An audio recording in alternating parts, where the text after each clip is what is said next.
después de sucesivos pactos fiscales, después de la década del 90, en ese momento lo que era el ANSES, digo, lo que es actualmente el ANSES, digo, no le alcanzaba sus ingresos como para poder sustentar todos los gastos que tenía. En consecuencia se firman una serie de pactos que establecen que un porcentaje de la coparticipación se destinaba para nutrir los recursos del ANSES. Lo que resuelve la Corte es que esos pactos tenían una fecha de vencimiento el 31 de diciembre del año 2005, porque hasta esa fecha hubo un acuerdo firmado entre el Gobierno Nacional y todas las jurisdicciones provinciales. A partir de esa fecha no se firma un nuevo pacto entre todas las jurisdicciones, sino que se incluye como un artículo dentro de la ley de presupuesto. Entonces la Corte entiende que como es un tema de distribución de recursos, requiere sí o sí el acuerdo de todas las jurisdicciones. Entonces resuelve, después de mucho tiempo, que ese 15% no se lo pueden descontar. En este caso hace referencia a las 3 jurisdicciones que hicieron la presentación, pero declara inconstitucional ese artículo, con lo cual le resulta aplicable a todas las provincias. Nosotros en el día de mañana, hoy estuvimos con la fiscal de Estado y con el secretario general redactando nuestra presentación. Nosotros mañana va la fiscal que estaba justamente en Buenos Aires, hace una presentación en el Banco Nación y en el Ministerio de Economía, diciendo de que nosotros hacemos un petitorio formal por sede administrativa de que se deje de descontar ese 15% y se lo transfiera en la porción que le corresponde a la provincia de Salta. Vamos a ver cómo opera esto en el transcurso de esta semana, si no a posterior ya sigue una medida cautelar en la Corte a los efectos de que resuelva puntualmente sobre lo que será el caso Salta. Eso hay que separarlo en 2 partes. Uno, para adelante, claro, que sí, nosotros, que deje se va a recibir ahora. Y otro es el pedido o el reclamo respecto de lo anterior. Así que vamos a caminar, nosotros como funcionarios públicos tenemos la responsabilidad ante un fallo de este tipo de tomar una decisión, en este caso, primero administrativa y después, si no tiene respuesta, porque ya la Corte le dice al Gobierno Nacional que ese artículo es inconstitucional, en consecuencia no debería seguir operando esa retención. Hoy ha operado, salvo para las 3 jurisdicciones, no se la han distribuido, pero han dejado de transferir eso al ANSES. Bueno, veremos, hay provincias que ya han avanzado sobre presentaciones similares y veremos cómo transcurre. El problema... Una pequeña observación que es interesante para profundizar. Hay una diferencia conceptual importante entre Salta y Córdoba, por ejemplo. Córdoba tiene su propia caja de jubilaciones y se hace cargo de sus jubilados provinciales. Sí, pero ahí, digo, Santa Fe es diferente. Nosotros nos basamos en el fallo de Santa Fe. Digo, San Luis tiene otro reclamo también. Lo que está claro es que la Corte declara la inconstitucionalidad del artículo 76 de la Ley de Presupuesto Nacional, donde ellos ahí establecían de que ese 15% se prorrogaba, en consecuencia establece de que no existe más esa prórroga, o sea que caducó eso el 31 de diciembre de 2005. Por eso nosotros vamos por esa vía, entonces ahí irá planteado, y si no iremos con ante la presentación. Digo, ¿qué pasa? Cuando se tiene que dirimir causas entre el Gobierno Nacional y las jurisdicciones provinciales, quien entiende es la Corte. Así que nuestro planteo en tal caso será en la Corte. El tema es que esta situación, también por otro lado, porque hay que ver las distintas perspectivas, desfinancia el ANSES. Totalmente. ¿No? Que además después del 2005 asumió otra serie de compromisos más allá de lo que es la administración de aportes jubilatorios y el pago de jubilaciones. Sí, bueno, esto digo, es un tema complejo porque claramente se pone sobre la mesa el problema de financiamiento y de gastos. Digo, cuando a veces uno escucha aquellas opiniones vinculadas con el Estado donde alguien dice y vamos a bajar los impuestos y vamos a gastar más esto, bueno, digo, ahí hay una contradicción que a veces la gente no logra comprender. Bueno, en el ANSES pasa esto, o esto significa menos recursos para el ANSES.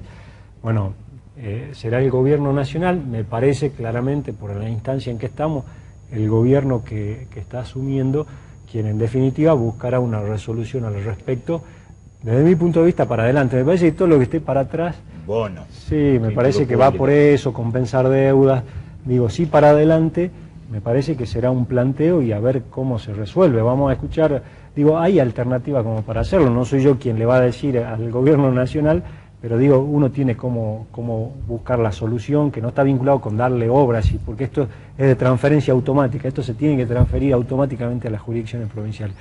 Yo ya he gestionado para a ver si esta semana podemos tener reuniones con, entiendo yo, los referentes del tema, porque me parece que quien va a estar al frente del Frigerio, Ministerio del Interior, frente al Ministerio del Interior, es quien más conoce esta realidad desde el punto de vista de distribución de recursos, también por el lado de quien será el ministro de Hacienda y Finanzas o de Economía, un poquito también para ver si podemos conversar respecto a esta situación, porque es un tema que nos preocupa a todas las jurisdicciones. Justo la semana pasada nosotros tuvimos reunión en la Comisión Federal de Impuestos, donde era un tema, era el tema, y los asesores, los abogados, ambos tenemos 2 asesores en la Comisión Federal de Impuestos, lo que ellos aconsejaron a todas las jurisdicciones claramente es lo obvio y básico y elemental, y es que las jurisdicciones tienen que hacer la presentación. Uno toma conocimiento de esa situación, tienen que defender los intereses de la provincia, y obviamente lo que estamos haciendo nosotros. Ahora, ¿sería correcto decir que lo que ANSES ha podido financiar en los últimos años, como por ejemplo las computadoras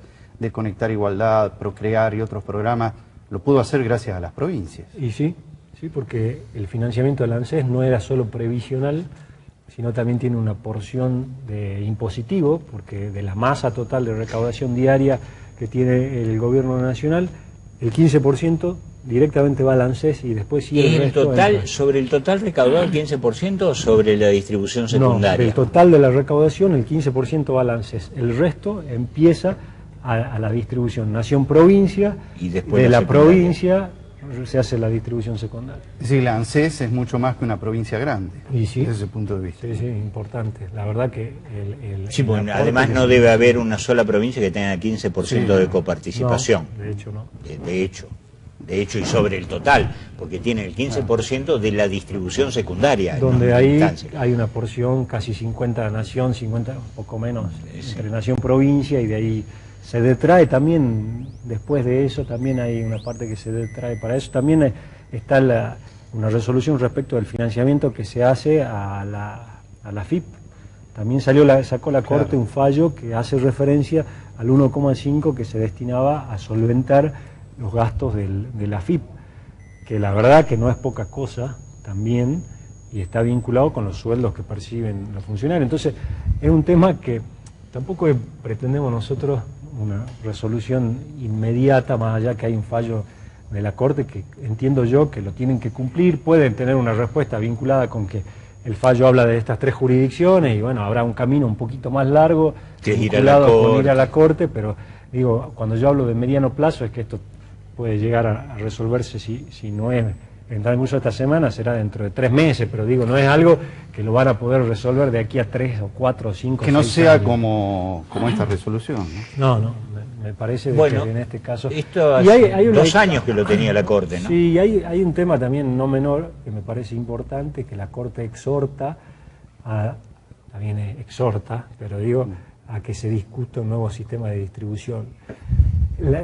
Lástima de esto, digo, yo entiendo de que hay un fallo y que lo va a tener que cumplir el gobierno nacional, ahora con cambio de gobierno, pero lo va a tener que cumplir.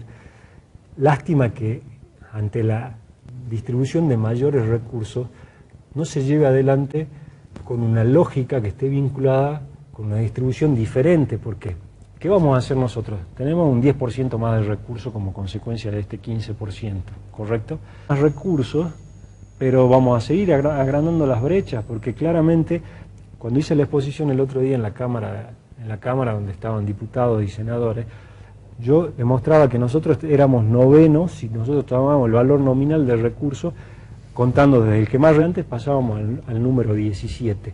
O sea, había 16 provincias que tienen un ingreso per cápita dividido por la cantidad de habitantes mejor que nosotros. Entonces, claramente a San Luis le va mejor, porque tiene un 60% más de recursos per cápita. El otro día... Sí, si nosotros recibimos 1.000, San Luis recibe 1.600. Así, es así.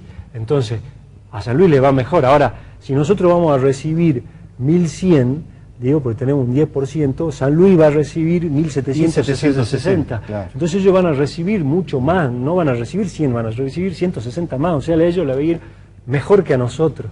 Entonces es una lástima, y también nosotros queremos propiciar y llevar adelante, por eso los pedidos de nuestras reuniones, que la discusión sea profunda. Después del 10 de diciembre, ¿se podrá discutir, tratar esto con Frigerio? Y espero, porque ya Frigerio sería es un conocedor el ministro de y sí. Parodi jefe de gabinete. Yo creo que Frigerio es un conocedor de la realidad de todas las jurisdicciones provinciales. Digo, en la fundación en la que él participa, Sí. digo, en RAP, donde participa también el gobernador, han hablado y han compartido estas ideas cuando el gobernador ha planteado el fondo de convergencia. Eso Entonces, es lo que iba a preguntar. Esperemos que haga carne ante la posibilidad que tiene él hoy de sentarse en un sillón que puede resolver problemas que tienen las jurisdicciones vinculado con esto. Me parece importante, y sobre todo con un conocedor de las realidades que tienen cada una de las jurisdicciones, así que vamos a trabajar en ese sentido. Ahora, hay otro tema que no es menor, digo, el ANSES va a tener un problema importante de recursos, digo, esa es otra realidad que veremos. Que no se puede desatender. No, sin duda que no, entonces veremos cuál es la solución que buscan en el medio. Vamos, digo, se va a poner interesante. ¿Es posible hoy sentarse a discutir porcentajes de coparticipación secundaria entre todas las provincias en la situación económica? Y si esto no fuera así, ¿dónde quedó el fondo de convergencia? Que era un planteo que saltaba la necesidad de esta discusión. Lo que pasa es que la única discusión que entiendo yo se puede llevar adelante es si uno tiene mayores recursos para distribuir. O sea, si tenemos la posibilidad de tener mayores recursos, que esa nueva masa de recursos a distribuir sea con una lógica diferente. Lo que hicimos nosotros con la modificación en la ley de coparticipación en el año 2010. Digo, imposible que yo me siente y que el gobernador de San Luis, por más allá que tenga un 60% más que nosotros, algo. le diga, te doy el 30% porque No, soy, vale. digo, lo linchan en su provincia. Entonces, digo, si hay posibilidad de tener mayores recursos, bueno, me parece que ahí es posible llevar adelante esta discusión. Hoy es complicado, digo, el presupuesto nacional cierra con déficit. Es una situación complicada, digo, no es algo sencillo. Nosotros vamos por lo que corresponde, ¿sí? Por la vía administrativa, paso siguiente será la semana siguiente, sino por vía judicial, porque es lo que nos corresponde a nosotros como funcionarios públicos. Defendiendo Sí, los además de intereses convicción la es provincia. obligación. Obviamente, más allá de convicción es obligación. Ahora, hay un problema no menor, digo, el gobierno nacional recibe un problema importante que deberá buscar alguna alternativa y me parece que no es fácil resolverlo. Veremos qué es lo que se propone en el medio. Una de las alternativas que se manejaba, porque expliquémosle a la gente, hay dos sistemas de distribución. Lo que es la distribución primaria, que es la distribución entre nación y provincias, y la distribución secundaria, que es provincia entre sí. Uno de los problemas que se decía es que nación resigne parte de la distribución primaria, pero con un déficit fiscal del 5 al 7% va a ser difícil. Sí, lo único que tiene como herramienta es la distribución. Ay, perdón, que y hace. caída de recaudación de derecho de exportación, que esos no son coparticipables. No son coparticipables, y decisiones vinculadas con modificar impuestos, como impuesto a las ganancias, reducción del tema de las retenciones. Digo, todas las decisiones, por eso yo empecé hablando de que a veces se habla de incrementar el gasto y de bajar los ingresos. Digo, es incompatible, pero bueno, veremos cuál es la Agrava resolución. el déficit. Obviamente, pero bueno, veremos. Y digo, ¿cómo se pueden solventar los déficits? Con emisión. Algo hoy castigado como una decisión hablando de que eso fuera lo peor que puede pasar. Hay caminos intermedios, me parece, hay distribución de recursos a las provincias que no son en carácter de automático, como el caso de la coparticipación, por ejemplo, para obras en materia de vivienda. Entonces me parece que el gobierno nacional puede decir, bueno, yo no te distribuyo esto en forma directa, pero sí te asigno los recursos en forma automática, estos mayores recursos. Me parece que hay un camino en el medio. En cualquier escenario, me parece que la provincia de Salta le conviene, porque lo que viene, que no es, que puede ser, por ejemplo, un concepto de vialidad son entre 500 y 600 millones, en el Instituto de la Vivienda un monto parecido, o sea, podemos estar hablando en concepto de vialidad y del IPB cercano a 1.000 millones, y la discusión suma los 3.000, entonces digo, en cualquier escenario me da la sensación de que puede ser positivo para la provincia. Así que, bueno, será un tema interesante de discusión de esta semana, de la semana que viene. Nosotros estaremos ahí defendiendo lo que nos corresponde. Me parece que la inflación interanual que tenemos en la Argentina, año 2015, en ningún escenario, aún el más pesimista, puede rondar 24, 25%, incluso algunas un poco más abajo, y las proyecciones que hizo el gobierno nacional saliente en la presentación de su presupuesto rondan, me parece, entre 20 y 25%. Ahora, ¿qué pasa en la Argentina? Yo voy a esperar ansioso las decisiones macroeconómicas que se tomen el 10, 11 de diciembre, porque mucho de lo que pasa en la Argentina va a estar vinculado con lo que se diga ese día. Entonces, nosotros vamos a tener un termómetro y una prueba a los 2 meses. Nosotros vamos a negociar salario en febrero. Nosotros para negociar salario vamos a saber si hubo una decisión de unificar el tipo de cambio, si eso se trasladó a devaluación y si esa devaluación se trasladó a precio.